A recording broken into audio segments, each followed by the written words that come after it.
Assalamualaikum warahmatullahi wabarakatuh. Saya Faizatul Fitriyah, NIM 2421010-457 dari kelas D4 Program Studi PGMI akan sedikit menjelaskan tentang mata kuliah pengantar studi Islam, yaitu materi tentang pendekatan dalam studi Islam. Perlu diketahui bahwasanya pendekatan studi Islam itu bermacam-macam dan akan saya jelaskan di akhir video. Adapun latar belakang mengapa saya membahas tentang pendekatan studi Islam ialah studi Islam atau Islamic Study merupakan salah satu studi yang mendapat perhatian luas di kalangan ilmuwan, baik barat maupun ilmuwan timur. Jika ditelusuri secara mendalam, dapat diketahui bahwa minat studi Islam mulai marak sejak pertengahan abad ke-19. Lalu, apakah yang dinamakan pendekatan studi Islam? Pendekatan studi Islam adalah metode pelaksanaan tugas atau cara menghadapi sesuatu, analisis atau hasil dari seseorang yang diwawancarai oleh seseorang yang berwenang untuk memahami Islam secara utuh dan menerapkan teori-teori yang relevan atau teori-teori yang berkaitan. Studi Islam juga disebut sebagai kajian Islam sebagai madhab pemikiran, memiliki landasan pemikiran yang kuat dan teliti, agar pendekatan dalam pemahamannya lebih mendalam, mencakup agama dan peradaban Islam serta memahami disiplin ilmu dan disiplin ilmu pengetahuan. Adapun pendekatan studi Islam itu memiliki beberapa metode, antara lain teologis, filosofis, antropologis, sosiologis, psikologis, dan historis. Adapun pendekatan yang pertama adalah pendekatan teologis. Pendekatan ini mempunyai keputusan atau tindakan yang berpendapat terhadap agama sebagai upaya untuk memahami agama menggunakan ilmu pengetahuan. Seperti yang telah secara khusus dikutip dalam sebuah buku, bahwasannya mengklasifikasi pendekatan teologis itu dibagi menjadi 3 jenis, yaitu 1. Teologis apologetis, 2. Teologis dialogis, dan teologis konvergensi. Adapun yang dimaksud teologis apologis adalah seseorang mengkaji menjadikan agama lain sebagai objek kajian dan menjadikan agama yang dianutnya sebagai parameter penilaian. Dan yang dimaksud pendekatan teologis dialogis yaitu jenis pendekatan ini berlawanan dengan jenis yang sebelumnya. Pendekatan ini bertujuan untuk menemukan perbedaan dan kesamaan dalam setiap agama, sehingga agama dapat menghargai dan mengakui eksistensinya. Sedangkan teologis konvergensi, pendekatan ini berfokus pada kesamaan intisari dari kesamaan dalam setiap agama yang ada tanpa memandang perbedaan. Dan yang selanjutnya atau yang kedua yaitu pendekatan filosofi. Pendekatan ini mencakup bagaimana ajaran Islam berinteraksi dengan kehidupan manusia dan merujuk pada budaya.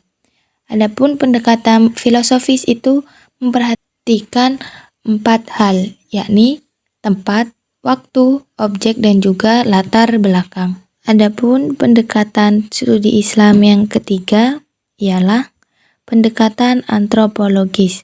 Pendekatan ini dapat digunakan sebagai alat untuk memahami agama dengan melihat praktik-praktik agama yang aktif di masyarakat karena pendekatan agama ini, karena kini lebih dekat masalah dengan manusia dan berusaha menawarkan solusi. Koneksi positif antara pemahaman keadaan ekonomi, politik negara lebih lemah dapat ditemukan dalam penelitian antropologi. Mereka masih tertarik dengan generasi mesianis keagamaan yang akan mengarah pada stratifikasi sosial masyarakat. Selain itu, karena menguntungkan, golongan orang kaya lebih konsisten menjunjung tinggi aspirasi masyarakat yang ekonominya sudah mulai berkembang. Ilmu antropologis juga memiliki beberapa cabang, yakni antropologis linguistik, antropologis budaya, antropologi arkeologi, dan antropologi agama. Di antara konsep yang paling penting dalam kajian antropologi adalah kajian holisme. Pandangan itu berpendapat kegiatan sosial harus dikaji dan diteliti dalam konteks dan secara esensial dipandang sebagai suatu kajian yang memiliki keterikatan dengan yang lain dalam masyarakat yang sedang diteliti. Dan pendekatan yang selanjutnya adalah pendekatan historis. Istilah sejarah berasal dari bahasa Arab sejarah yang artinya pohon. Istilah berkaitan dengan kenyataan bahwa sejarah menyangkut tentang syajarat al-nasab, pohon genealogis yang dalam masa disebut sejarah keluarga. Yang secara sederhana berarti kejadian-kejadian menyangkut manusia dari masa ke masa.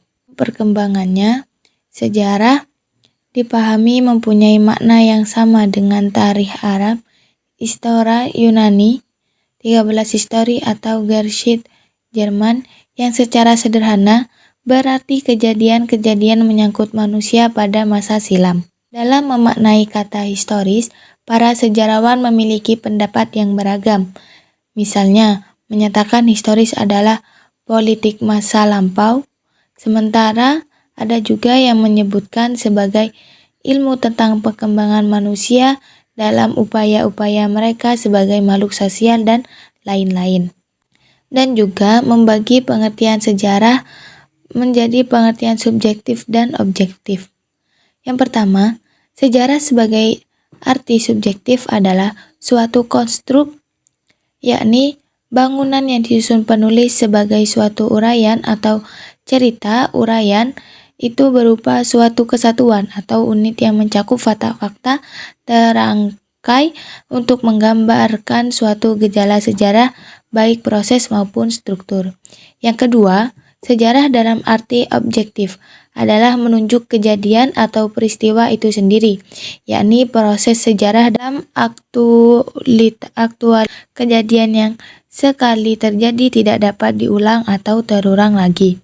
Dari berbagai pendapat di atas, dapat diartikan benang merah bahwa sejarah merupakan gambaran tentang peristiwa-peristiwa atau kejadian masa lampau yang dialami manusia disusun secara ilmiah, meliputi urutan waktu tertentu, diberi tafsiran dan analisa kritis sehingga mudah dimengerti dan dipahami. Di pendekatan sejarah, seseorang diajak untuk memasuki keadaan yang sebenarnya berkenan dengan penerapan suatu peristiwa.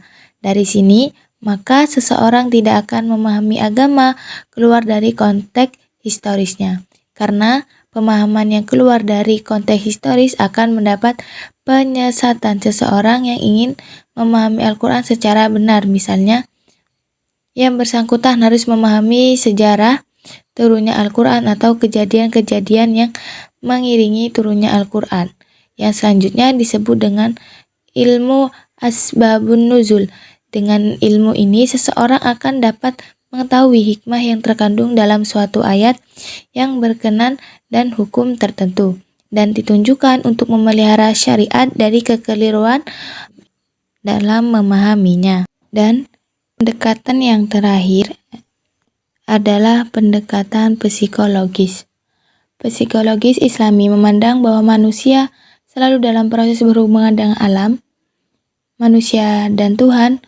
Hubungan manusia dengan alam sangat diperlukan untuk menghargai dan menghormati terhadap ciptaannya, sehingga manusia mampu menjaga lingkungan yang baik. Manusia adalah makhluk Tuhan yang dalam perkembangan jasmaniah dan rubaniyah selalu memerlukan bimbingan dan pengarahan melalui proses pendidikan, membimbing dan mengarahkan perkembangan jiwa dan menumbuhkan jasmani dalam pengertian pendidikan tidak dapat dipisahkan dari psikologis. Dalam pandangan psikologis humanistik, manusia mempunyai potensi untuk berbuat baik dari aspek kemauan, kebebasan, perasaan, dan pemikiran untuk mengungkapkan makna hidup dengan berdasarkan nilai-nilai ketauhidan, sehingga manusia mampu mengembangkan potensi dan kualitas hidup yang islami. Oleh karena itu, konsep tersebut mengintegrasikan hubungan piramida antara nafsu, akal dan hati ke dalam psikologis manusia berdasarkan pada ajaran-ajaran wahyu. Hubungan konsep psikologis humanistik tersebut akan melahirkan kreativitas hidup sebagaimana yang telah dipesankan oleh Allah dalam Al-Quran, yaitu semangat untuk berpikir, kemauan berbuat kebaikan, dan menciptakan nilai-nilai spiritualitas yang tinggi demi kualitas hidup manusia secara universal. Semangat konsep psikologis humanistik mengisi dan mengembangkan bahkan mengkritik konsep-konsep barat yang cenderung mengedepankan konsep pemisahan agama dengan ilmu pengetahuan. Simbol yang mencolok dari arogansi manusia ini adalah penyombongan terhadap Titanic yang tenggelam ke dalam lautan Allah Subhanahu wa Ta'ala pada musim semi tahun 1912. Salah satu bukti kritikan terhadap Barat tentang perkembangan psikologis yaitu Sigmund Freud dalam teori psikolisis yang menyatakan bahwa anatomi tubuh manusia ada 3 kategori, yaitu id, ego, dan superego yang tidak dapat dipisahkan. Menurutnya, yang lebih dominan dalam struktur psikis manusia bawah sadar adalah ide dan memandang manusia sebagai makhluk yang sangat ditentukan oleh masa lalunya.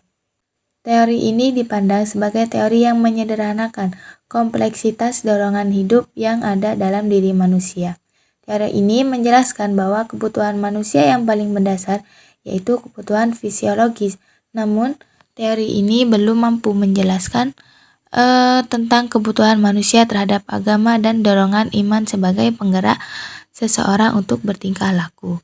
Maka dari itu kita penting untuk belajar tentang pendekatan studi Islam. Yang terakhir ialah kesimpulan dan saran. Kesimpulan dari apa yang telah saya jelaskan tadi, pendekatan studi Islam adalah studi ini beragam dan multidisipliner. Pendekatan-pendekatan tersebut mencakup pendekatan normatif yang fokus pada ajaran agama yang ideal menurut Al-Quran dan hadis. Jadi pendekatan studi Islam itu sangat fleksibel dan juga sangat banyak ilmunya. Jadi kita sebagai mahasiswa harus bisa mempelajari tentang pendekatan studi Islam agar kita menjadi pemuda Islam yang memiliki nilai ilmu yang tinggi. Dan saran, kita sebagai manusia penerus agama Islam di masa depan harus mempelajari tentang pendekatan studi Islam agar kita bisa berkembang dengan fleksibel sesuai dengan perkembangan zaman tanpa harus meninggalkan ajaran Islam yang sesungguhnya. Dan sekian penjelasan dari saya. Apabila banyak kesalahan dalam bertutur kata dan juga penjelasan materi, saya mohon maaf yang sebesar-besarnya. Sekian dari saya. Wassalamualaikum warahmatullahi wabarakatuh.